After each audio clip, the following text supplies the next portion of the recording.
Live from Augusta. You're watching News 12 at 6 o'clock.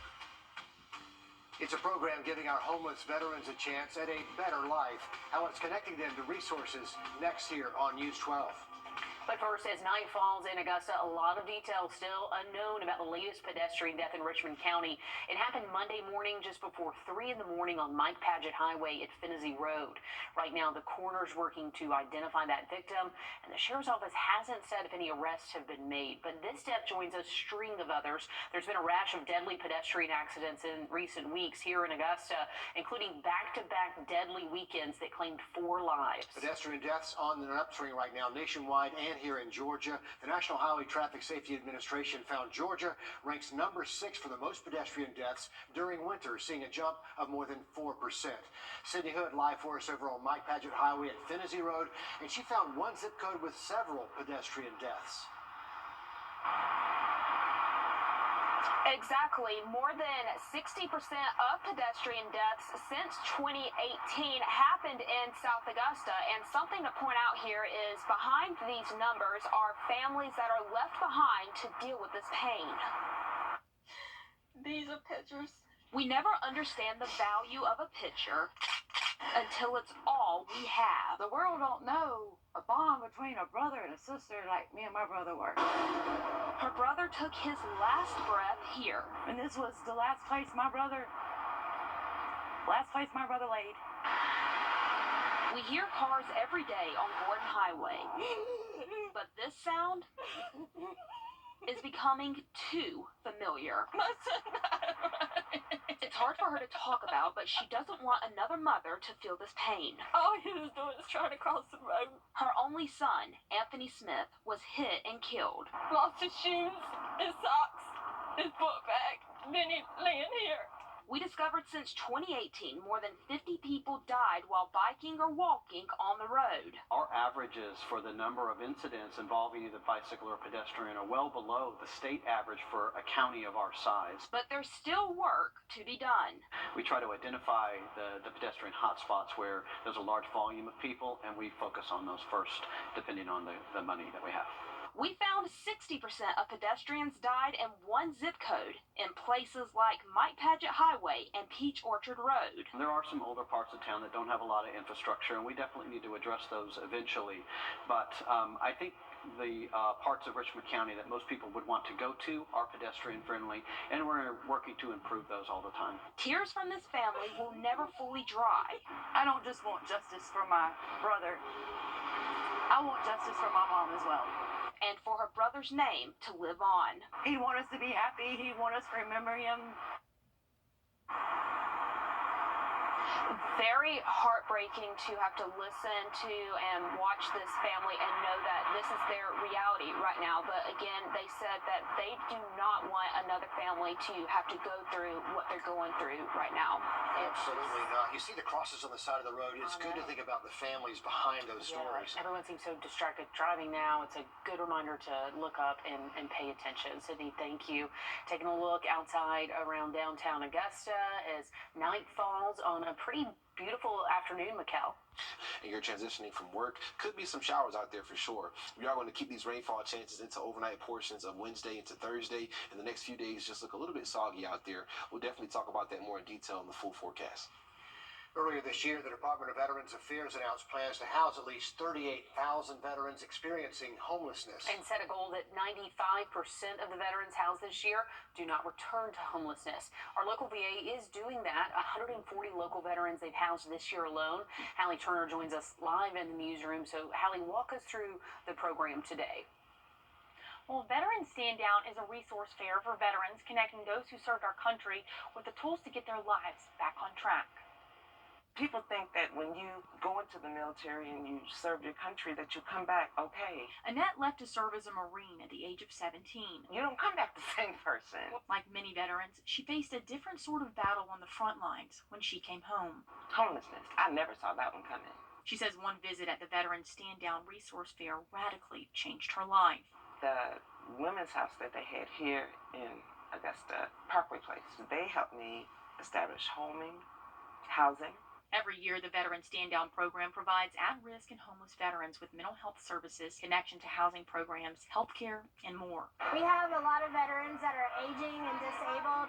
They're on fixed incomes, and it's really difficult for them to make that money stretch each month, especially with the housing, the rent prices going up. Day is a day that we're able to give back to them. Even giving free haircuts and a hot meal. Do you know the difference it makes in your appearance just for somebody to care enough to give you a haircut? Sabrina says it's not a one-stop shop. It serves as a point of connection to identify veterans who need help. We stay with them and we provide case management services. We teach them life skills, how to be a good tenant, how to problem solve. We link them with employment, link them back to the VA. Changing one life at a time. I have a good job, I have a consistent home, and I get to be talking to you to say thank you, United States of America, for your tax dollar, because you made me better today. And the VA just announced $1 billion in grants to help homeless veterans across the country. They're taking a housing first approach to solve part of the equation for our vets first and then work out from there. Okay, Hallie, a lot more community resources for those in need, like the Transitional Housing Group for the nonprofit Veterans Empowerment Organization. So we're going to put all of this on our website, wrdw.com, but a lot of resources out there. A 4-year-old is recovering after Richmond County investigators say he accidentally shot himself.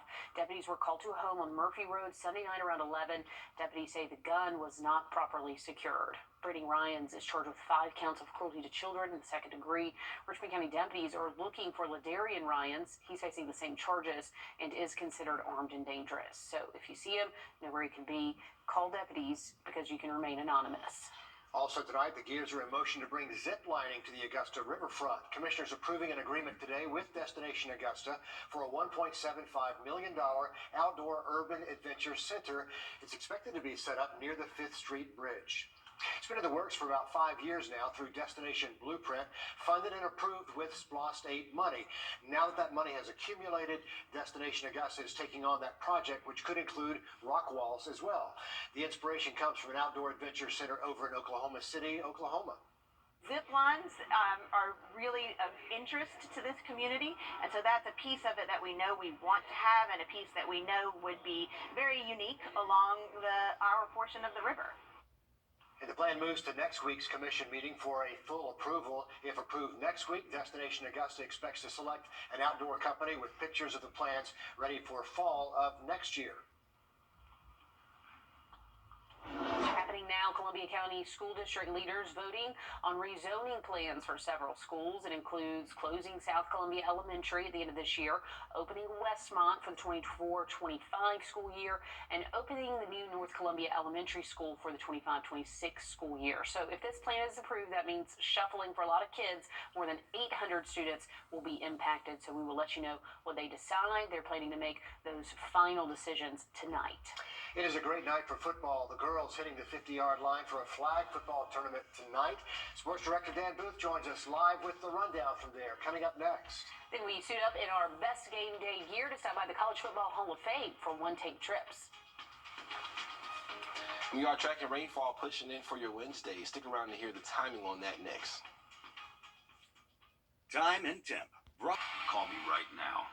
We are excited to announce that the Medicare Specialist is now the 64 Insurance Group. And while we've expanded our portfolio to include other health insurance products, we are still your go-to for all things Medicare. Don't wait until you're 65 to call. Are64.com.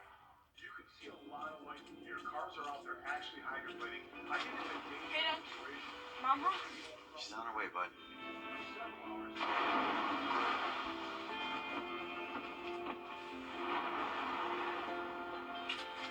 Hey, hon. It's nasty out there. Yeah, glad you're home. Stay safe. I will. Tell them to save me some. When others head in, we head out. Dominion Energy. Metz Plumbing has been your person. On your sideline, sports brought to you by the Hawk Law Group. For Thursday evening, it looks like, until we head into Friday and could see even more rainfall chances with an advancing cold front. Here's a look at our global models and also our smaller scale short-term models, kind of a comparison here on rainfall chances. You can see that the shorter term model has more of a high resolution look, so it's picking up on maybe some pockets of heavier rainfall, I would say moderate, that could result in some accumulations near half an inch. But overall, we're not expecting large amounts of rainfall from this event over the next 3 days, which is good in terms of limiting the flood threat, but still just some nuisance showers that could result in the opportunity for you to have to use that rain gear. As far as looking at that 7-day forecast, though, we are going to see those temperatures falling into the 50s for tomorrow, so a noticeable difference there, and then we'll find those temperatures in the 70s as we head towards Friday and Saturday. On your sideline, sports brought to you by the Hawk Law Group.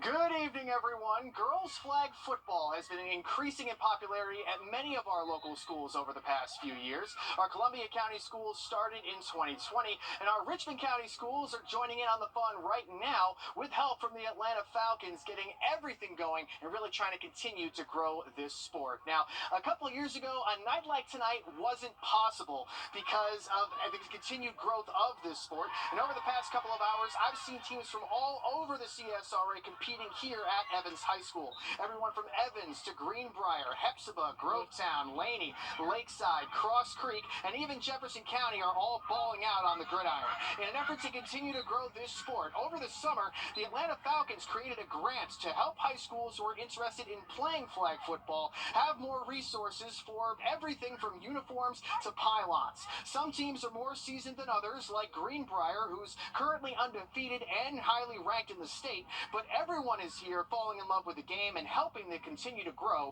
at a rapid pace. And the girls are excited about it. I mean, you can't ask for a better opportunity than this. With the sport growing, I mean, it's crazy that first year, I think they had maybe 20 girls. This past year, we had 95 at trials. I mean, it's growing rapidly around this area, and we couldn't be more excited about it.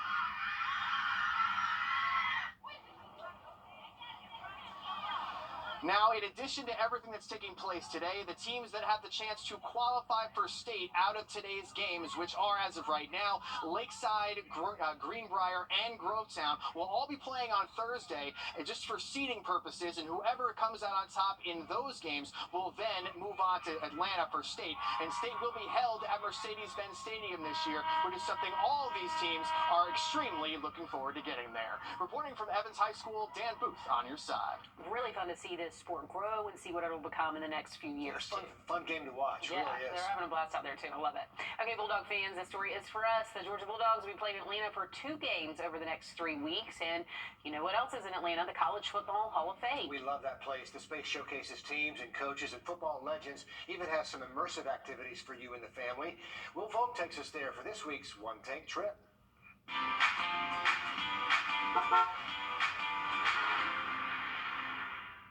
College Football Hall of Fame is more than just a Hall of Fame. It represents the entire history, 150-year plus, of all things college football. When you first walk in, you'll see a 3-story wall featuring a helmet from every team.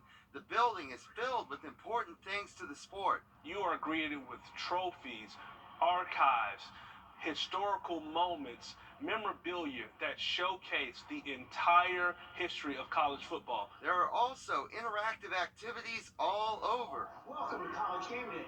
Thanks, Reese. I realized my dream of being on TV.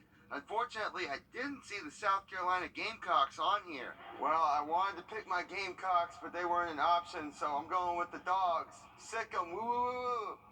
Then I tested my skills. How about this pass? Almost. Oh! Let's try a receiver drill. Good thing there's padding. I should be able to handle a field goal, right? That game-winning field goal is always tough, but let's see how you measure up. The reporter, now about to win the game for South Carolina. That's not good. They gave me some tips and teed it up again.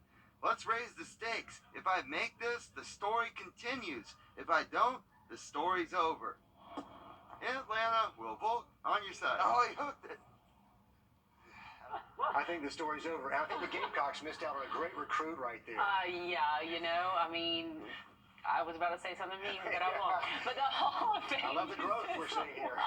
Technology to customize your experience for the building. It's really cool. You can go in, you select your team, and then the whole space is kind of customized as you walk through it with because your it's a team large stats. space if you don't know where your people are, where your teams are. So that's a good idea. Ticket prices vary based on your age. Military members get in for free, and all this information is on our website. And I'm going to go back and watch Will's performance one more time. I think you got to plant that foot before you launch that kick. Oh, Will. That's good stuff. The solar industry is booming right now, and local organizations are making sure future workers are ready for the job. We'll show you how coming up next. First Alert, the CRV and CRV Hybrid, part of the Honda line of rugged vehicles. Augusta's best luxury dealer, Jim Hudson, now brings you the best GM brand. Cadillac, the best of the best. Now open. Jim Hudson Cadillac on Washington Road. And right now, during the season's best sales event, get 2.9% financing plus $1,500 purchase allowance or payments from $379 a month. Cadillacs, over 60 available. 2.9% or $379 a month at Jim Hudson Cadillac on Washington Road. Experience it once, and you'll never forget it. Save inside. Jobs in the solar industry are on the rise in Georgia. In 2022, the National Solar Job Census reported more than 5,000 positions filled in the state. That number is expected to rise 10% by the end of this year. You get hands-on training for installation and maintenance. And in Aiken, two nonprofits are introducing a first-of-its-kind job training program. As Taylor Martin shows us, the program pairs applicants with jobs ready to hire. I spoke with students in the first cohort about how they're building solar panels just like this one to help prepare them for a career in a rapidly growing industry. Our focus is finding those students that need to be told about these opportunities. The program is giving 19 students the opportunity to learn solar panel installation while earning $15 an hour. For Christopher Gristle, it's a look ahead to a brighter future. It started for me. It's something new. I come here with my scooter as a motivational because I don't have a vehicle at the moment right now. With the help of Aiken nonprofits, Umoja Village, and the Imani Group, their goal is not only to train these students to be successful, but to help address a huge issue. The transition into renewable energy is putting such a huge demand on our labor force in this country, and there are not enough people to install these solar systems. In partnership with Solar United National, they're putting $150,000 in grants from the Department of Energy to work. And the students say this is just the beginning. I see myself running one of these companies, one of the solar companies. And when these students graduate on Friday, they'll not only be walking away with life-changing skills, but with the opportunity to interview with solar companies across the area to jumpstart their careers in the industry. Reporting in Aiken, Taylor Martin on your side. And while the training center in Aiken is the first, they're hoping to expand on a national level, focusing on bringing this training to rural areas as well. By the way, graduation for that first cohort is coming up Friday at the Center for African American History. A breakfast and Southern cuisine staple in Martinez is getting ready for their final days serving the community. Ruth's Family Restaurant on Washington Road is closing. That well-known restaurant made the announcement on Facebook. It's already been shared more than 800 times. The restaurant says it'll close the doors December 30th. Meanwhile, Augusta's newest Olive Garden is getting set to open. Their first day of operations coming up December the 4th, starting at 11 that morning. Here's a live look at that intersection right here on Riverwatch Parkway. If you're concerned about the increase in traffic, Augusta commissioners say there's a new traffic pattern plan for that intersection, something we'll all be watching. Yes, we will, Richard, for sure. As far as rainfall chances, those are going to be in the forecast the next few days. We'll talk about that 7-day forecast coming up again next. Your safety comes first with the First Alert Radar Network. First just got faster. The lottery is... We're taking a live look once again from Beach Island. It's a cloudy evening out there for sure. We're looking at temperatures in the 50s already, so about 56 right now with the east wind at 5.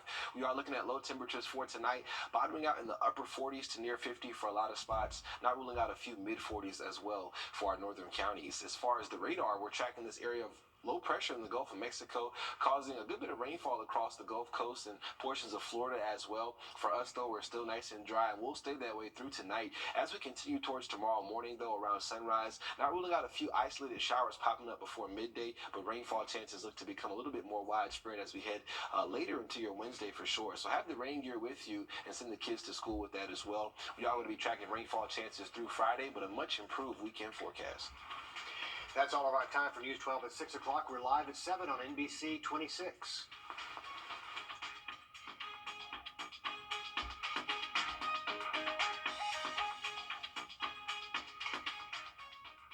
At the CBS Evening News, we focus on solutions, finding solutions to help people understand what are the right choices to make for you and your family.